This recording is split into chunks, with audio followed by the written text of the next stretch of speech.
Thank you to the Department of Psychology, the Peace Dividend Initiative, and the University of Cyprus. Ladies and gentlemen, it's a great pleasure for me to be speaking to you here on the island of my birth. I may try and offer some answers, but let me begin with a question. The question is this: does the passage of time since the Turkish invasion of Cyprus make a solution to the Cyprus problem more difficult, or does it make it less difficult? What is the right answer? Well, maybe in different ways, both are the right answers. In some ways, undoubtedly, the passage of time makes the search for a solution more difficult, because as we approach the half-century anniversary of the invasion and occupation, we are losing, if we have not already lost, much of the world's attention. For them, Cyprus is not very much of a problem anymore. And as I'm a lawyer, let me also note that time not only erodes the world's attention span, it also erodes the strength of a victim's legal position. In the words of the European Court of Human Rights, that one lawyer here I know knows very well, as you see on the bottom of the slide, in a judgment that now itself is over a decade long, there has always been a strong legal and factual link between ownership and possession, and it must be recognized that with the passage of time, the holding of a title may be emptied of its practical consequences. Maybe even more challenging, if we look at the top extract on the slide, especially for those Greek Cypriots that think that they can wait and wait and wait for the perfect, ideal reunification solution. The ECHR held that at the present point, many decades after the loss of possession by the then owners, property has in many cases changed hands by gift, succession, or otherwise. Those claiming title may have never seen or ever used the property in generations. The issue arises to what extent the notion of legal title and the expectation of enjoying the full benefits of that title is realistic in practice. The losses thus claimed become increasingly speculative and hypothetical. As my former law professor in property used to tell me, possession, ladies and gentlemen, is 9/10 of the law. And let me add a further cliche: time waits for no man or woman, even if that man or woman considers themselves to be the victim. So let us not hang on to the words invasion and occupation and believe that they will not diminish in both political and legal effect over time. They have and they will diminish, and I fear it is naive to think otherwise. And after what the Cypriot people on both sides have endured this last half-century, I believe that history will not forgive naivety. So in some ways, undoubtedly, the search for a solution has been made more difficult by the passage of time. But the passage of time also confers an opportunity. It has been said that time is the great lubricant of politics, because as the turbulent waters of living memories calm, so they may become easier to navigate. And so in many conflict zones in which solutions have been found over time, the passage of time has helped those who are seeking solutions rooted in a shared self-interest that is easier to see, perhaps, when tempers have cooled. And so the passage of time offers not only threats, I believe it offers opportunities.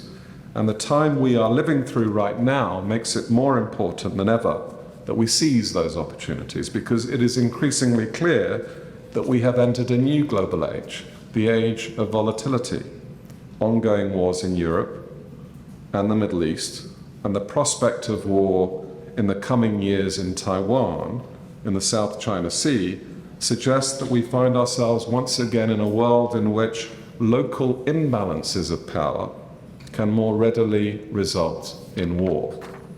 Not only are military solutions to political problems being sought more frequently than was the case even 5 years ago, but the world's appetite and ability to respond to them is reduced. Let me ask some rhetorical questions. As military budgets around the world increase, as they are increasing, does that make military confrontation in the new age less or more likely? Does the international community's divided attention make its readiness to react to a military confrontation less or more? How reliable will the European Union be to respond militarily to a military provocation on this island? How reliable will the United States be as a global policeman in the Eastern Mediterranean if we see a second Trump presidency? I believe you only need to ask these questions to know the answers. And so we now find ourselves in a more volatile world that makes Cypriots on both sides of the Green Line less safe without a final settlement. But there is another more positive imperative that must drive the people of Cyprus towards a final settlement, and that is the prize that awaits an island that is not associated with unresolved conflict. And when one understands how close the parties got to a solution at Crans-Montana in 2017, we can say that this peace prize is within touching distance. Because let us be in no doubt that a solution to the Cyprus problem will bring with it new levels of international funding, international investment, far higher levels of economic growth than Cyprus, with all the genius of its people, has been able to achieve despite division, with a handbrake on these last 50 years.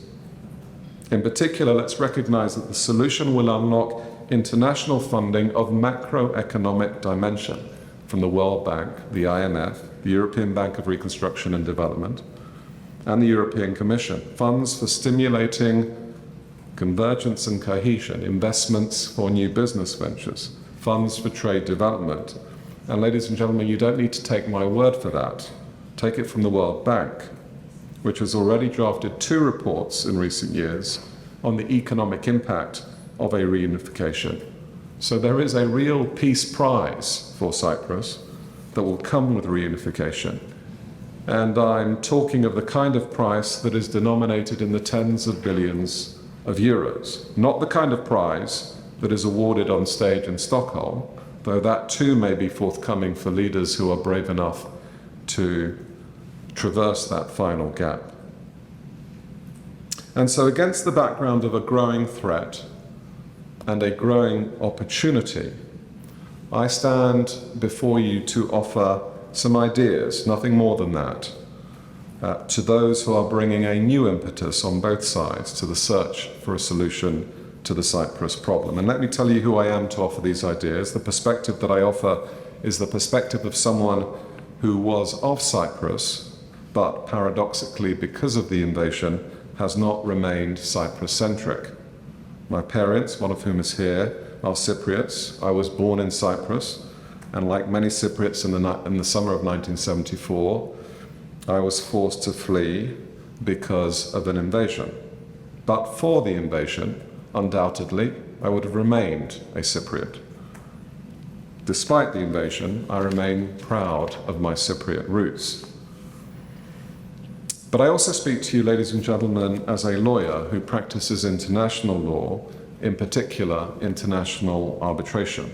My practice focuses on disputes between multinationals and states between states. I believe in the international rule of law and the peaceful resolution of disputes, and I have seen some of the most complicated international disputes successfully resolved by application of that international rule of law. And so, as both someone who originated on this island and as an international dispute resolution specialist, let me identify the specific question that I'm going to attempt to answer before you this evening. You see it on the slide. How can international arbitration help solve the Cyprus problem? And to address this question, I'm going to look to address 3 sub-questions that you see on the next slide. I'm going to try and answer each of these three questions before offering you some concluding remarks. And to explain the first answer to the first question, which is how can arbitration be used to resolve some of the most controversial issues within a peace process, I'm going to offer some lessons that have been learned from another peace process. I'm going to focus on the Dayton Peace Accord that in November 1995 resolved the bloody war in Bosnia. Now, to recall, the new constitutional arrangement agreed as part of the settlement of the Bosnian War in the mid-1990s was to create a federal republic of two constituent states. The state as a whole was going to be known as the Republic of Bosnia and Herzegovina. But that state would be made up of two constituent states. On the one hand, what was known as the Federation of Bosnia and Herzegovina, which would comprise mostly Muslim Bosniaks and Catholic Croatians in a constituent state that was itself a federation. That's one of the two constituent states. And the other, on the other hand, was the Republika Srpska, the Bosnian Serb constituent state. And some powers would be delegated to the constituent states, while the remainder would fall to be exercised by the federal government. It's starting to sound familiar. And as part of the Dayton Accord, to delineate the extent of the territory that would fall within the individual constituent states, a demarcation of the inter-entity boundary line was agreed by the conflicting parties. Agreed, ladies and gentlemen, save in one area, which was particularly difficult for either side to compromise on. Now, that is because the area in question, called Birchko, had before the war been home to a mix of Bosniaks, Serbs, and Croats, featuring almost 60% Muslim Bosnians, a Serb community of about 20%, and a Croat community of about 25%. But during the war, Birchko saw some of the fiercest fighting and some of the most extreme ethnic cleansing, so that by the end of the war, the demography had been radically changed, with almost all Bosniaks and Croats forced to flee those areas, and many Bosnian Serbs resettling there from other areas from which they themselves had been displaced. Again, I think it's beginning to sound familiar. And the delineation of the two constituent states through or around Birchko was also controversial because it was the area that would divide or join, as you can see on the map perhaps, the two separate parts of the constituent Republika Srpska. So without Birchko being part of the Republika Srpska, the Republika Srpska would not benefit from contiguity.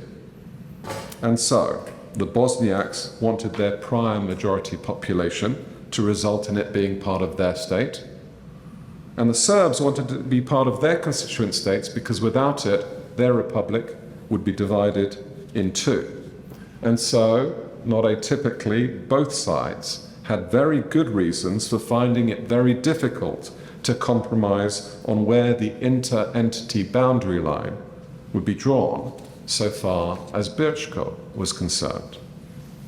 In fact, the resolution of the Birchko issue was a potential deal breaker for both sides, with each party indicating that possession and control of Birchko was a sine qua non, without which they would walk away.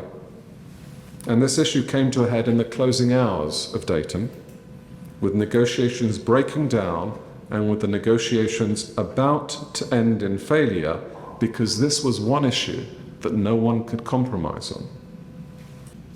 And so the parties were persuaded to agree to resolve this one aspect of their dispute through a process of arbitration. And so, as you see on the next slide, at Article 5 of the Dayton Agreement, the parties agreed to refer the resolution of the disputed portion of the inter-entity boundary line in the Birchko area only to binding arbitration before a tribunal of 3 arbitrators.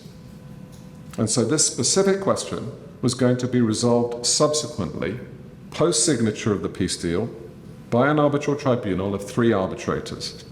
The Federation, that's the Bosniak-Croat constituent entity, would appoint 1 arbitrator, and the Republika Srpska would appoint a second, and the third would be appointed by agreement of those 2, or if there was no agreement, by the President of the International Court of Justice in The Hague, with that third arbitrator serving as the presiding arbitrator of the tribunal. Now, there are a number of features of this agreement to arbitrate as we look at it that are interesting that I want to point out to you. First, the parties agreed to apply the UNCITRAL rules, which are a set of ad hoc arbitration rules promulgated by the UN General Assembly, thereby representing the widest possible state consensus. A tried and tested set of arbitration rules used regularly in commercial arbitration all over the world. Another interesting feature of the arbitration clause is that the arbitrators were empowered not only to apply the law, relevant legal principles, but as we can see in paragraph 3, also to apply equitable principles. And we'll come to how the tribunal used that power to shape a solution that was not only consistent with legal principle, but also with practical realities. And perhaps most importantly, as we see in the final paragraph of paragraph 5, the parties agreed that the decision of the arbitral tribunal would be final and binding upon them, and that they would implement the decision without delay. And so the parties proceeded to constitute a 3-member tribunal.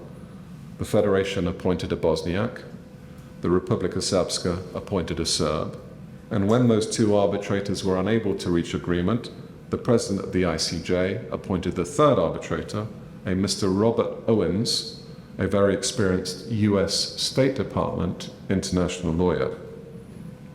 And the parties also agreed that although one provision of the UNCITRAL rules contemplates in normal circumstances that any award shall be made by a majority of the arbitrators, given the way in which the 2 arbitrators here had been selected, really representing the interests of their own party, a majority decision, the presiding arbitrator siding with one of these 2 arbitrators, would represent a zero-sum outcome, favoring one party but not the other. And because of this, the parties agreed to an amendment to the normal rules. Specifically, they agreed that if a majority could not be achieved by the presiding arbitrator, he could decide by himself. So in this way, the parties agreed to empower the 3rd arbitrator, Bob Owens, effectively with decision-making power alone, should he be unable to reach a majority decision. Now, at the beginning of this process, the Serbs got cold feet. They refused to participate alone. So did their appointed arbitrator. And indeed, both of them failed to attend the first procedural hearing. But what was interesting, ladies and gentlemen, is that in the face of this procedural default, the presiding arbitrator made clear that a failure to participate in the process would violate the Republika Srpska's obligations under the Dayton Agreement and would not stop the arbitration from going forward in any event. And so a substantive hearing was held in Rome in January 1997. All 3 arbitrators attended, with the Republika Srpska now fully represented by 2 well-known US law firms. And so the Serb attempt to derail the arbitration simply by not participating failed. And in determining the merits of this dispute, the tribunal explained how it was going to take into account both legal principle and equity, as I mentioned earlier. So far as legal principle was concerned, it drew particular attention to the international legal doctrine of non-recognition that provided that any act of aggression, any violation of a norm of international law, would be null and void and could not become a basis of legal rights for the wrongdoer. The tribunal would therefore not allow the campaign of ethnic cleansing by the Bosnian Serbs to create a fait accompli. But so far as the equitable considerations were concerned, the tribunal found that this also required them to give consideration to the effect of any award on the current population of the Birchko area, and that rather than handing a trophy win to one side or the other, the tribunal should take affirmative steps through its award to ease regional tension that had given rise to the dispute. And so the tribunal considered itself empowered to do more than simply offer a legal outcome, but to fashion a solution that would take into account the requirements of the circumstances on the ground and the desire for future stability. And on this basis, ladies and gentlemen, as you see on the next slide, in its final award, the tribunal found that the new Birchko district would not be subject to the authority of either the Federation of Bosnia-Herzegovina or the Republika Srpska, but rather, as we can see, that it would thereafter be held as a condominium by both entities simultaneously. Both states of the Republic would have simultaneous rights over the entire area, but neither of them would exercise any authority within its boundaries. Instead, a new district authority would administer the area as one unitary government with no subdivision of the district on any ethnic basis being permitted. And in order to ensure full compliance with this decision, the tribunal ruled that it would remain in existence until such time as both entities were fully in compliance with their obligations under the award, and so that the institutions that they put in place were fully functioning. And so this arbitral ordained compromise was reached and was implemented because a failure to comply with it would result in the total forfeiting by the non-complying party of all legal rights over the region. And sitting here, or standing here 30 years later, we can say that this arbitral solution over Birchko has worked because there has been peace, stability, the absence of constitutional crisis in every one of the 3 decades since. And so we move quickly, ladies and gentlemen, to the second means by which arbitration can be of help. My second question is, how can arbitration be used to guarantee the implementation of a peace agreement? And it can do so by ensuring that when it comes to the implementation of a peace deal, rather than any party reserving for itself the prerogative of unilateral action, and on this island we all know what that means, as was the case with the Treaty of Guarantee, instead the parties agreed to refer future disputes arising in relation to implementation, arising in relation to challenges to the constitutional status quo, to neutral dispute resolution in the form, once again, of an agreement to arbitrate. And for an example of this recourse to arbitration rather than unilateral action, the Dayton Agreement once again provided us with an example. Here on the slide, we are looking at Annex 5 to the Dayton Peace Accord, which contains again an arbitration agreement to arbitrate any disputes arising under the Dayton Peace Accord by all relevant parties, including not only the Republic of Bosnia-Herzegovina itself, not only the 2 constituent states, but also the neighboring states of the Republic of Croatia and the Federal Republic of Yugoslavia itself. An agreement to arbitrate, I should say, that has not been invoked, which I think means success, again for the last 30 years.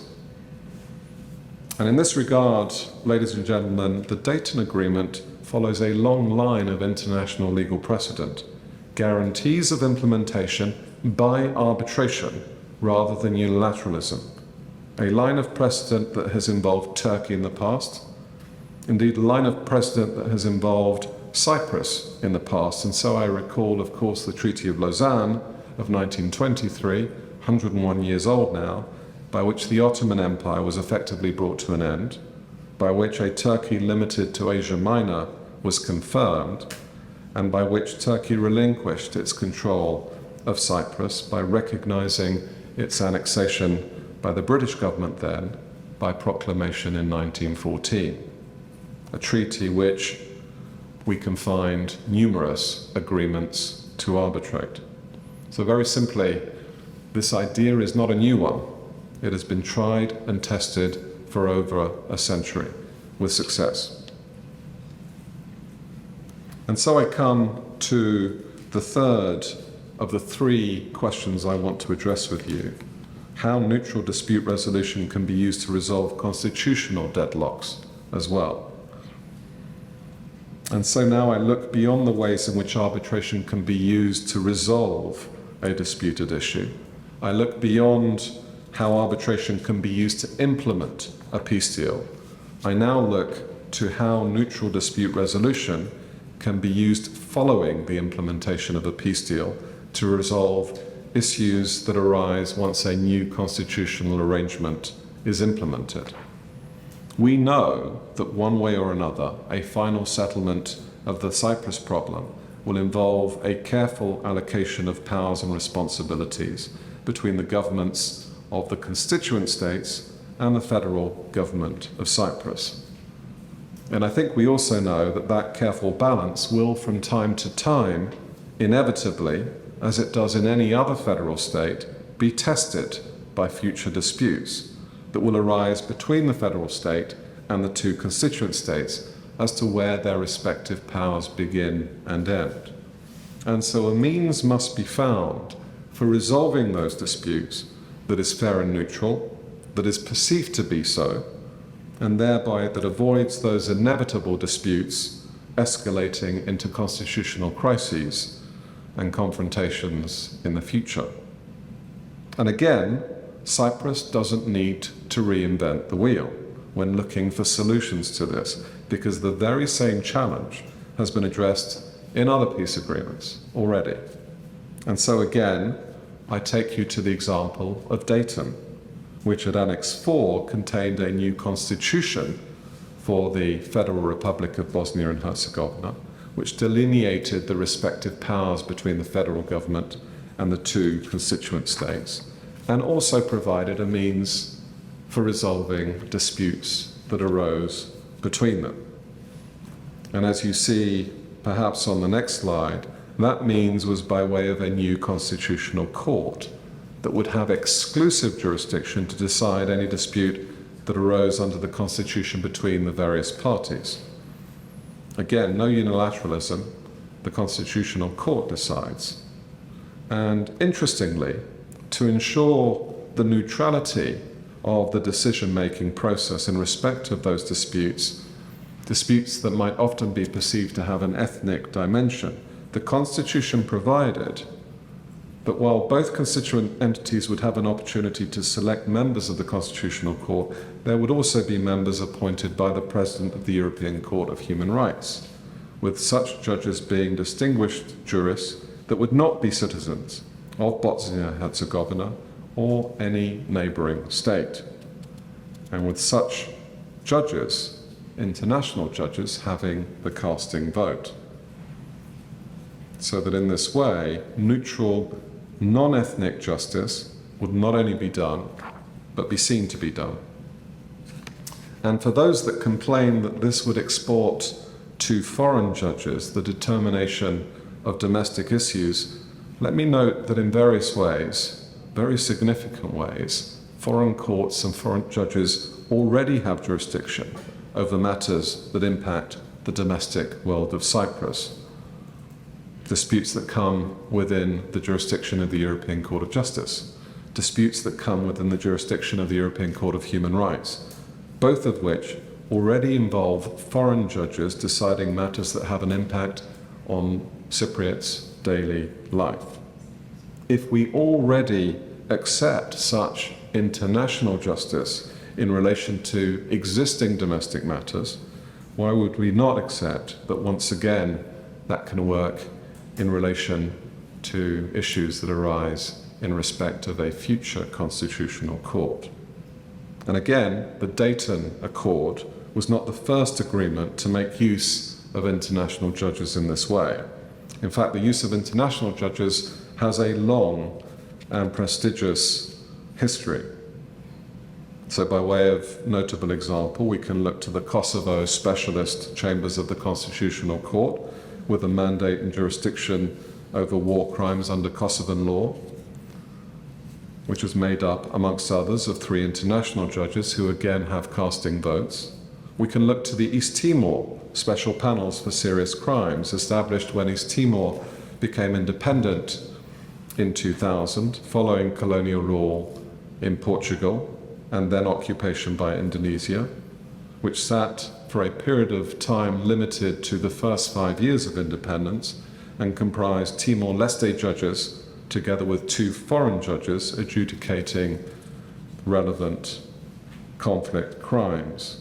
And in fact, ladies and gentlemen, the use of foreign judges is not limited to conflict zones or outbreaks of civil violence. And so I turn, for my final example, to the Hong Kong Court of Final Appeal, when the Basic Law led to the handover of Hong Kong from the United Kingdom to the Chinese government in the 1990s, which would enshrine Hong Kong as a special administrative region of China with a system of law different from the rest of China's. It was agreed that its final court of appeal would be made up of a Chief Justice from Hong Kong, at least 3 permanent judges from Hong Kong, but in addition up to 30 judges, non-permanent judges, who would come from either Hong Kong or any other relevant common law jurisdiction, comprising retired judges from Australia, Canada, New Zealand, and the United Kingdom. And that system exists even to this day.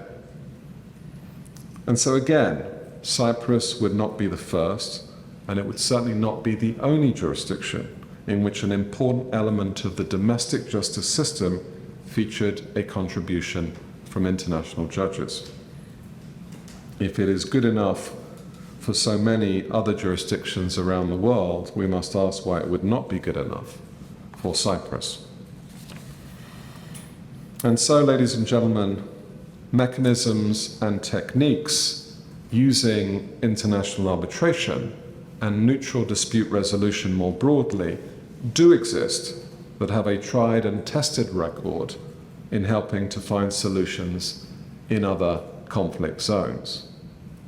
And so there is no reason why they cannot play something of a role in resolving a Cyprus problem and in ensuring the endurance of any such solution, because of course the peace deal itself will only be part of an ongoing process. But then the question becomes, do the Cypriot people want a solution to the Cyprus problem? I don't believe that's an empty question. I believe it is a legitimate question, because a solution to the Cyprus problem will involve taking on board real risks. It will involve accepting changes to our Cyprus. And those who live in this land are entitled to say that they don't want to take on those risks, that they don't want to accept those changes. I respect that view when it is stated openly. I respect it less, ladies and gentlemen, when people pretend to espouse support for a solution by insisting on a position that they must know has zero chance of ever really being negotiated. Because those who reject bizonal, bicommunal federation, who reject any compromise by repeating the mantra invasion and occupation as if they will now magically lead us to a solution that they have failed to lead us to in half a century, are really advocates for the status quo. And advocates for the status quo are in truth advocates for the permanent division by default.